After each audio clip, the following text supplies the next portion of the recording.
¿Qué tal, estudiantado? Sean bienvenidos a la materia Historia de México. Este es el Instituto Frontera y es un placer para nosotros recibirte en la prepa en línea. Estamos estudiando la historia de México, ya vimos el asunto de la prehistoria, ya vimos el asunto del desarrollo del México profundo, ya vimos el tema de la invasión, la colonización. En este momento vamos a entrar a un tema nuevo, que es la guerra de independencia. Bien, hubo varias conspiraciones, varios momentos en que la intención de los criollos era la libertad de España. Sin embargo, había varias corrientes o varias concepciones acerca de la libertad. Unos no querían independizarse de España, otros querían independizarse nada más fiscal o por los impuestos. Otros querían solo que les quitaran los impuestos. Algunos otros querían tener un gobierno propio. Algunos más querían solo tener el gobierno por ellos mismos, es decir, que ya no viniese un virrey de España o que mandaran a un segundo rey y que estuviese sobre bueno, no iba a decir República Mexicana, pero en realidad todavía no éramos república, todavía no éramos un país, todavía no éramos un estado, todavía no éramos una nación y todavía no éramos México. Entonces es importante entender esto, porque si no es muy fácil decir, es que los mexicanos pensábamos así, es que en realidad en ese momento solo había personas que pertenecían a la corona española en el virreinato español o en la tierra española o en la Nueva España, si le quieres decir, pero no nos llamábamos México ni tampoco éramos esta conceptualización que heredamos de la Revolución Francesa y de la Ilustración de República, Estado, o sea, no había un consenso democrático. Con esto en mente, entramos a lo que podríamos decir es un cuadro general de la independencia de México. ¿Ok? Bien, pues primero tenemos aquí las causas. ¿Qué es lo que origina, aparte de lo que yo ya comenté, que la guerra de independencia se geste? Primero, la desigualdad social, o sea, la situación de esclavitud, y como les mencioné en el video anterior, no solamente había un tipo de raza, lo vamos a ver más adelante, no solamente es que habría españoles, criollos, mestizos, no, también había afrodescendientes, había otras culturas como orientales, también había centroamericanos, también había norteamericanos o de la Inglaterra, de la Nueva Inglaterra, de las 13 colonias, había gente aquí. Entonces, había una desigualdad, sí, por la cuestión de la esclavitud, bajos salarios, horarios no controlados, alta presión por ser productivos, despojo, saqueo, corrupción, etc. Todo eso generaba un sentido de desigualdad. Obviamente había un maltrato, como lo dije, y una injusticia social. Había un monopolio político, claro. ¿Por qué? Porque teníamos al virreinato y teníamos las encomiendas, teníamos una estructura que solo beneficiaba a los de origen español en el primer nivel de autoridad. También teníamos un monopolio económico, el dinero se iba a España, se centralizaba y éramos subsidiados de alguna manera, pero no generábamos nuestros propios dineros o no se generaban los dineros para el desarrollo de esta área geográfica de la Nueva España, ¿no? Obviamente otra causa es la Ilustración, como les mencioné antes, la literatura de John Locke, pues incluso de Voltaire, de Rousseau, pues obviamente llegan a las manos de los académicos como Miguel Hidalgo y Costilla, y empieza a tener una influencia muy fuerte de que es posible la libertad, ¿no? O sea, entendiendo que la libertad no solo se está dando en España, de algunas áreas de los moros, sino que además Francia, o sea, ya Francia está teniendo una influencia muy fuerte sobre España, ya está intentando invadirla, ¿no? Otra consecuencia son las 13 colonias de Estados Unidos que se independizan casi por los mismos sentidos, la misma motivación que tienen los de la Nueva España o los de México, válgame. La intención que ellos tienen pareciera ser la misma de que se quieren libertar las 13 colonias de Inglaterra. Adelante lo miraremos. Y también, pues obviamente en la Revolución Industrial, la Revolución Francesa, cooperan para que este caldo de cultivo se lleve a cabo y sea pues propicia una independencia de España de este estado o de este territorio español. El antecedente, pues, es que Napoleón, o más bien los militares napolitanos franceses están invadiendo en 1810 España. Por eso se consideraba que Miguel Hidalgo y Costilla, cuando él gritaba, él gritaba a favor de España, no precisamente que él se quería independizar de España en el sentido, él no quería que Francia gobernara la Nueva España ni a España, pero también quería ciertas libertades para la Nueva España. Bueno, José Bonaparte pues establece, es el primo hermano de Napoleón, y ahí lo ponen, ¿no? Se hace la Junta de Sevilla, el Ayuntamiento de México con el primo de verdad propone la independencia temporal, el virrey Iturrugaray pues muestra disposición, muestra pues cortesía, amabilidad para la situación, pero no se da. Y existe la conspiración de Valladolid de 1809 por Mariano, ¿no? No se logra tampoco, pero está la conspiración de Querétaro, que esta sí se lleva a cabo con Ignacio Allende, con Juan Aldama, con Miguel y Josefa Ortiz de Domínguez, ya en 1810. Ahí ya el grito de Dolores es lo que se nos ha hecho famoso. Hay algunos mitos sobre el asunto, ¿no? Por ejemplo, que era una revuelta religiosa, que Miguel Hidalgo llevaba un estandarte de la Virgen de Guadalupe. Esto es casi imposible de demostrar, pero también es casi imposible que fuese así, porque Miguel Hidalgo ya había sido expulsado, ya había sido excomulgado, ya no podía oficiar misa, ni siquiera podía tomar la Eucaristía, es decir, ya no tenía parte ni suerte, ni como en el presbiterio o en el ministerio de la iglesia, ni tampoco como feligrés. Entonces él ya estaba expulsado.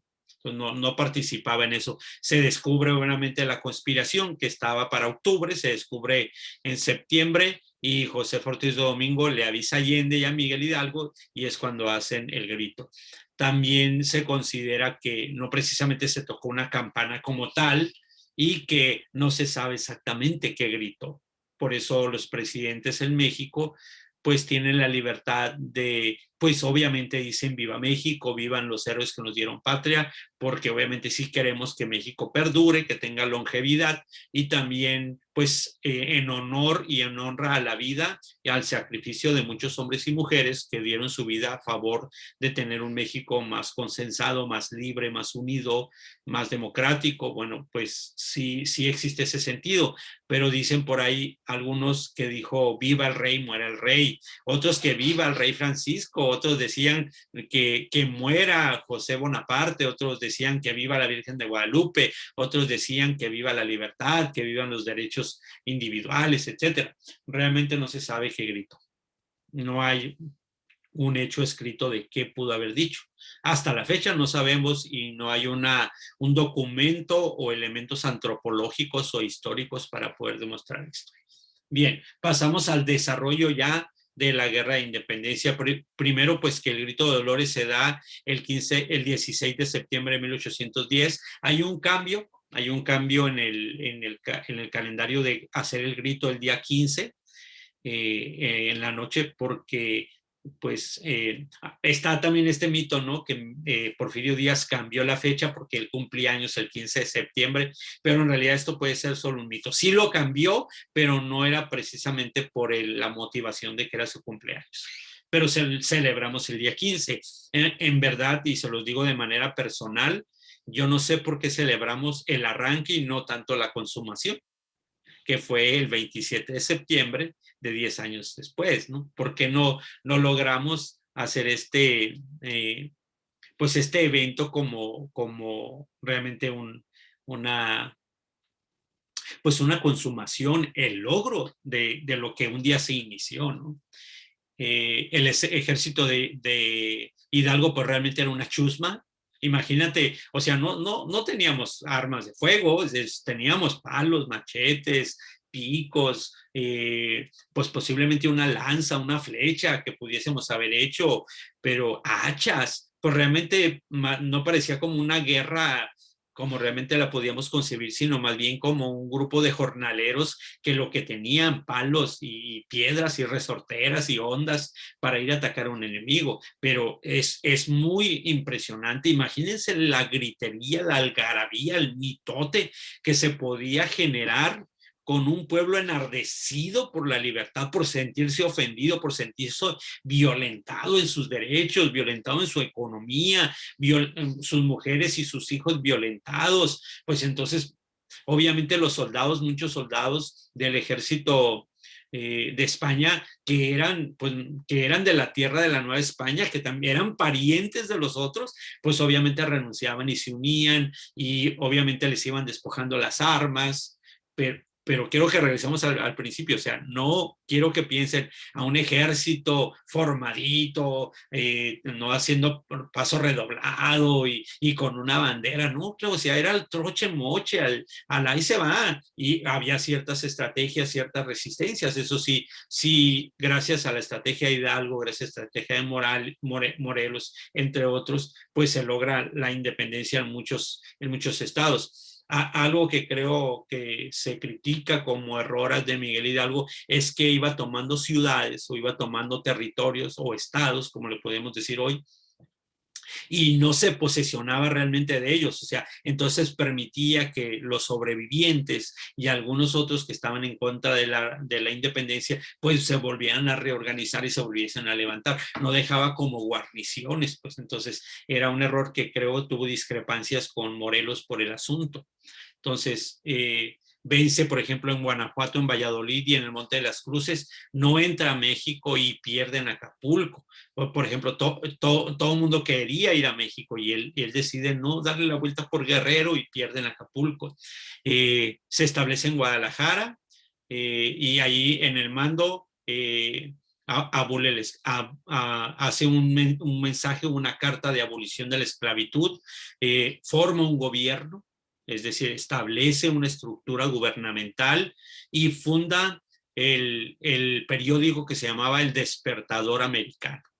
Obviamente este concepto de americano ya no es como mexicano necesariamente, pero es muy importante entender que somos el segundo país de América, después de Haití, que se libera de la corona española. Entonces esto le da cierto carácter de autoridad al pueblo de México o al pueblo de la Nueva España para ser un ejemplo para los otros países latinoamericanos.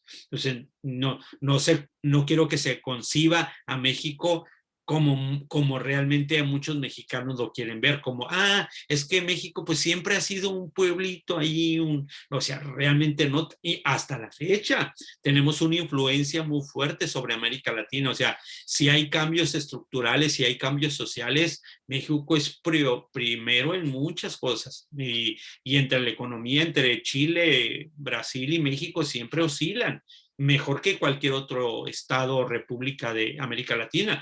Pero esto no es nuevo, esto ya desde Miguel Hidalgo Costilla tenemos una influencia, por eso es que él habla del despertar americano. Obviamente influencia a Bolívar, obviamente influencia a José Martí, o sea, esta influencia de estos libertadores de Centroamérica y de Sudamérica, pues tienen una gran influencia de las mismas influencias que tuvo Hidalgo, o sea, la Ilustración, la Revolución Francesa, la Revolución Industrial, la Revolución Mexicana, la independencia de México, pues la revolución o la independencia de las 13 colonias en Estados Unidos. O sea, es un tiempo de guerra, es un tiempo de libertad, es un tiempo de moverse de donde estamos, de crecer y obviamente se prolifera y se logra, ¿no?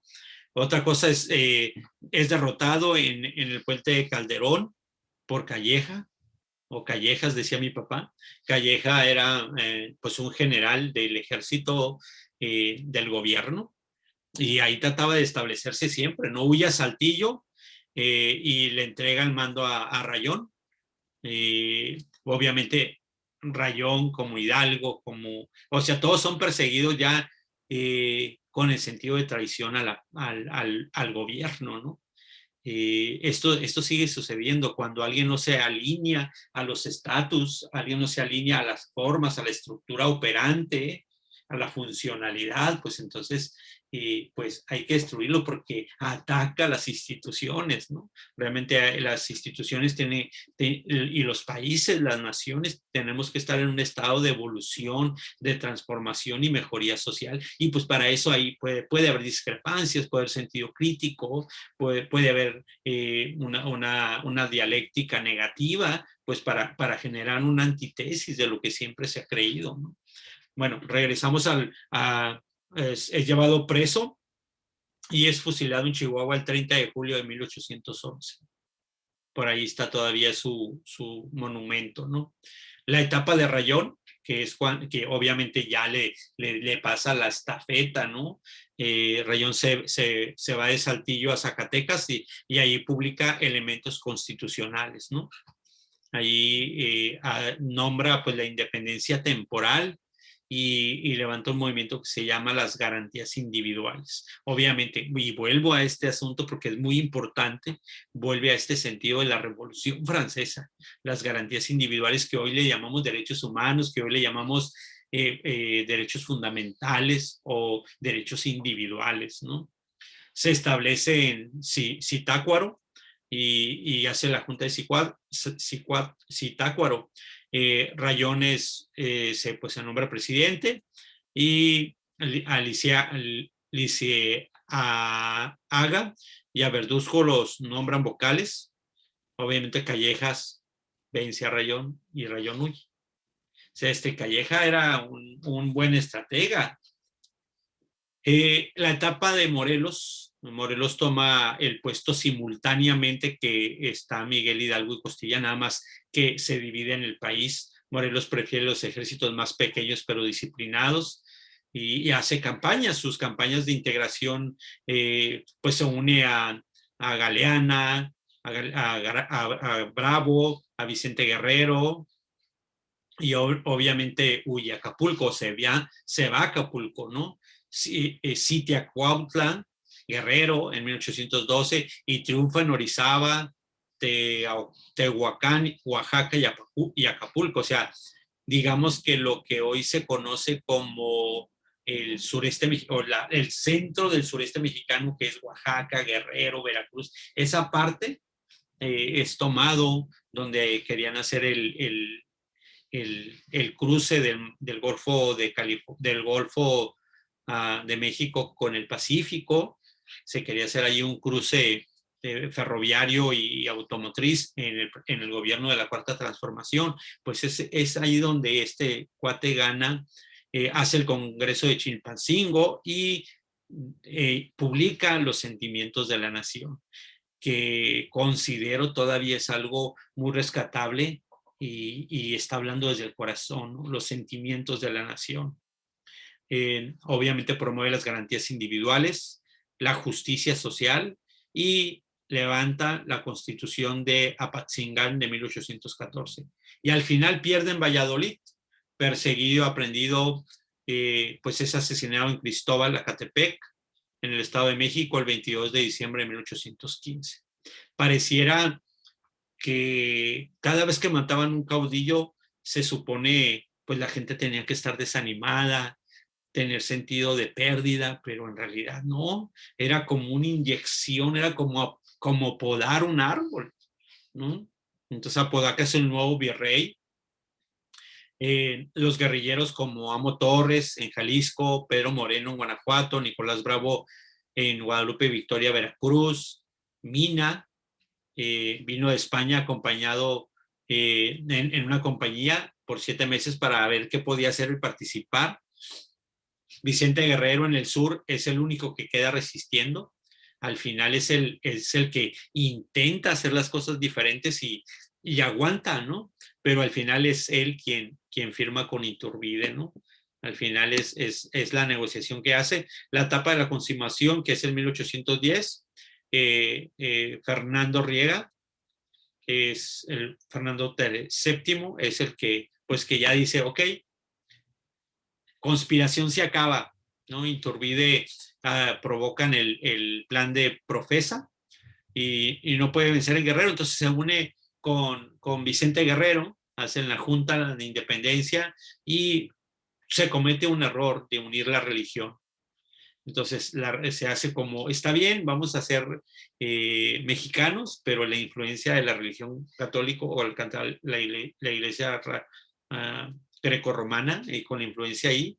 Entonces, pues el 24 de febrero de 1810, que se declara el Día de la Bandera, que lo acabamos de vivir, ¿no? De 1821, disculpe.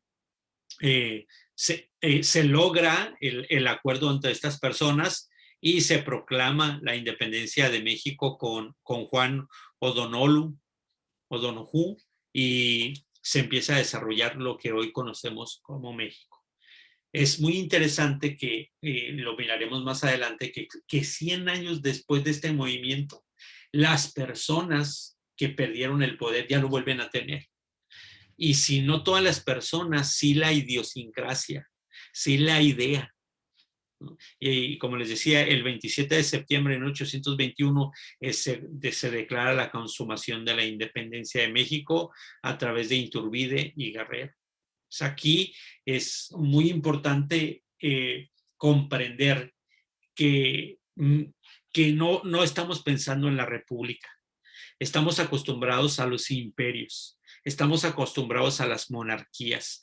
Y el imperio no comenzó con los virreinatos, sino más bien con Moctezuma, con Cuauhtémoc, con los mayas, con los toltecas, con los olmecas. O sea, el México profundo desarrolló una estructura política de dictadura, de imperio. Cuando llegan los españoles, hacen un virreinato.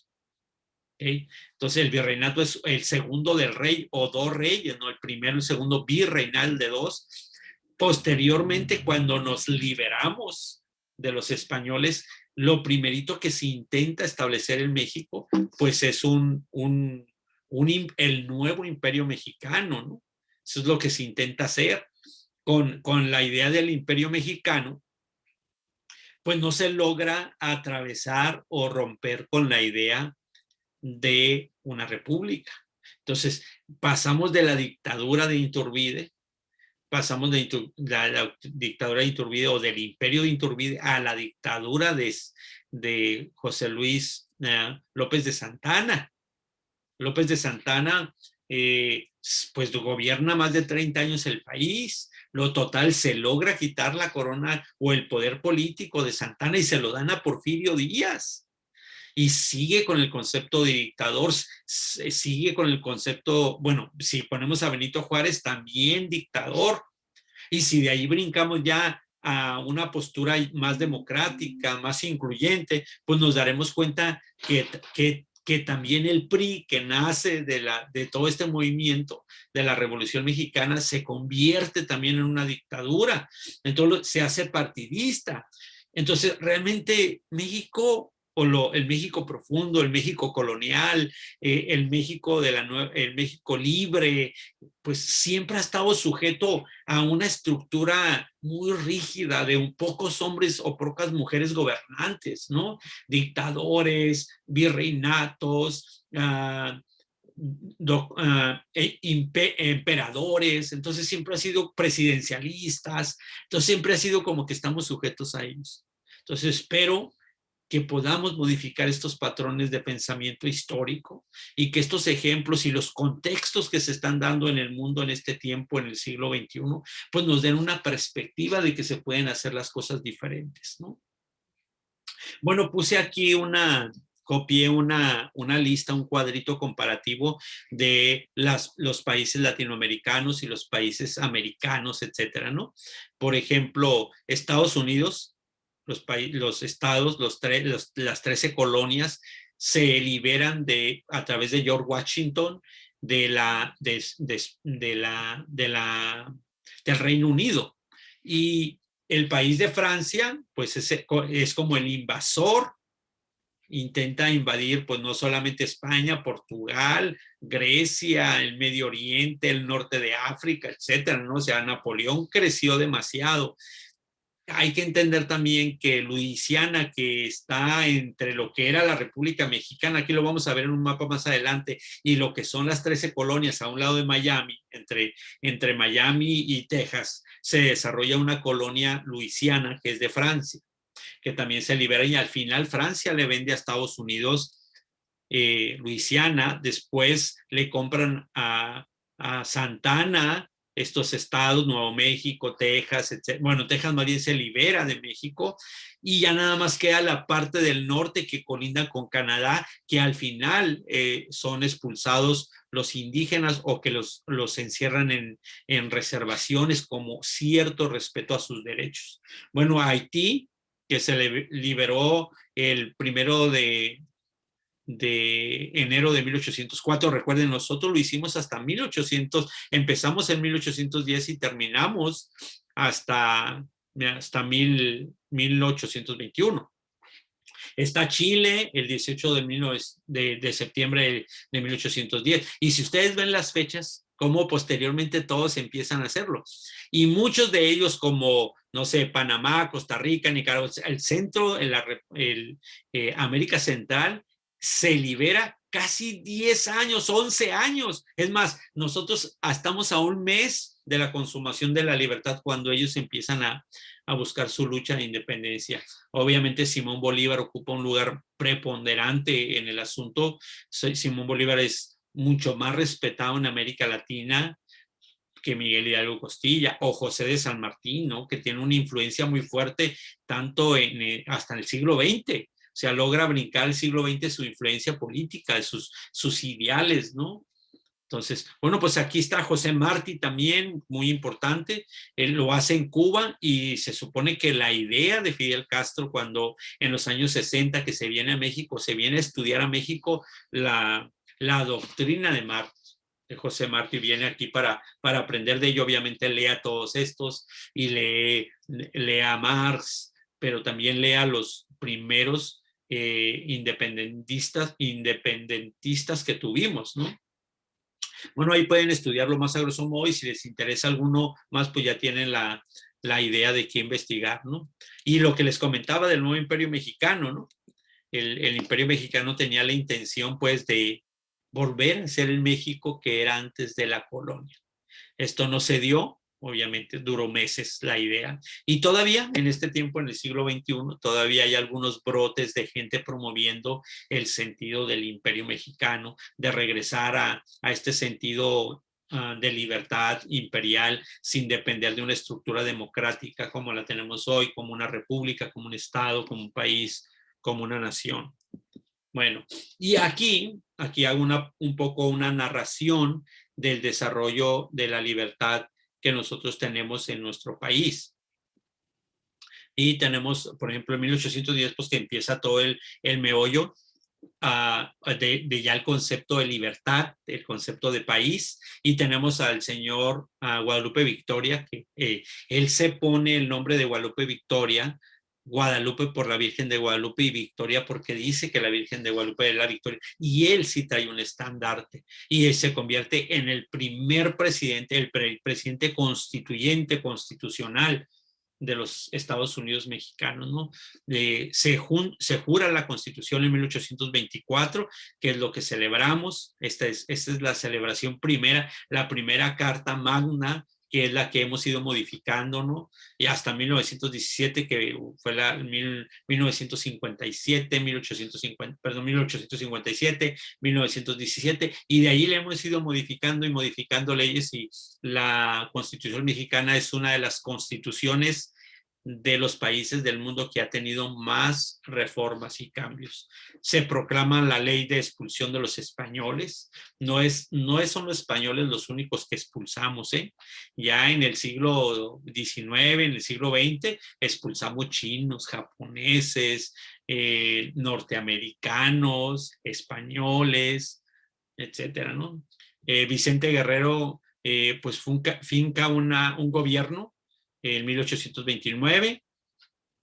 El rey Fernando en VII intenta la reconquista. Es muy interesante si ustedes tienen alguna vez chance de ir a la Ciudad de México, visitar el Museo de las Invasiones.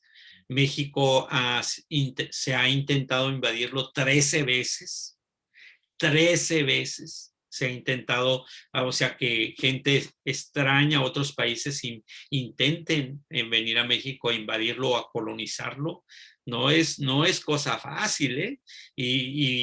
Pues derrotar a los países, a los gobiernos o a los ejércitos que estaban en preponderancia, ¿no? Pues digo, España estaba en decadencia, Estados Unidos estaba creciendo, pero lo intentó 2 veces. Es más, los mexicanos con Francisco Villa son el único país que ha invadido Estados Unidos realmente es México o mexicanos, ¿no? Y en este momento no solamente lo hacemos militarmente, sino culturalmente lo hacemos. O sea, hay una invasión y una transformación, ¿no? De la cultura. Es más, la proliferación de mexicanos en los Estados Unidos. Hay gente que habla por números de 55 millones de mexicanos en Estados Unidos, no 15 ni 11 como luego se creen, ¿no?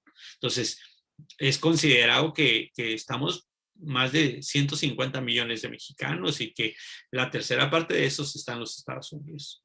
Bueno, eso me sirve solamente como prueba de que invadimos culturalmente a los Estados Unidos. No se puede tener un Super Bowl sin guacamole y pues obviamente el guacamole no es parte de la cultura norteamericana. Bueno, también tenemos en 1832 a Manuel Gómez Pedraza. Su gobierno pues duró escasos meses. Y otra vez, en 1833, hacemos reformas políticas y sociales a favor de Gómez Farías y de Luis Mora. Posteriormente, al rey de España VII inicia la reconquista. O sea, ahí vienes otra vez.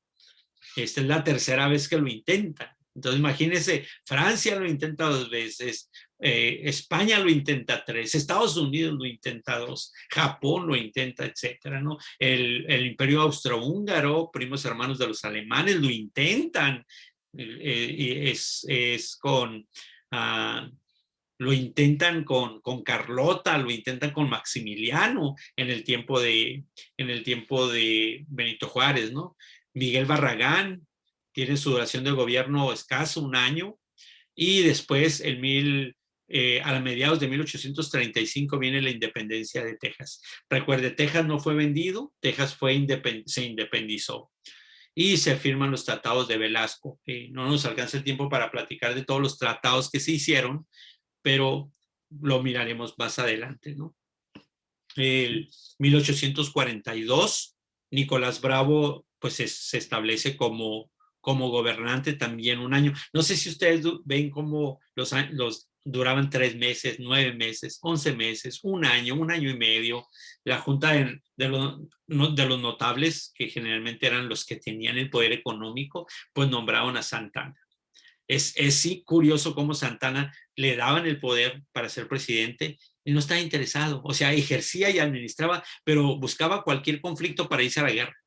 Y regresa, ¿no? La segunda fase de la organización política y se reconstruye y entonces traemos de presidente a José Joaquín de Herrera en 1844 y no lo logra. O sea, no logra hacerlo el ejército de Texas, se alía a Estados Unidos. Recuerden, ya estamos hablando de las 13 colonias, luego Luisiana y ahora Texas.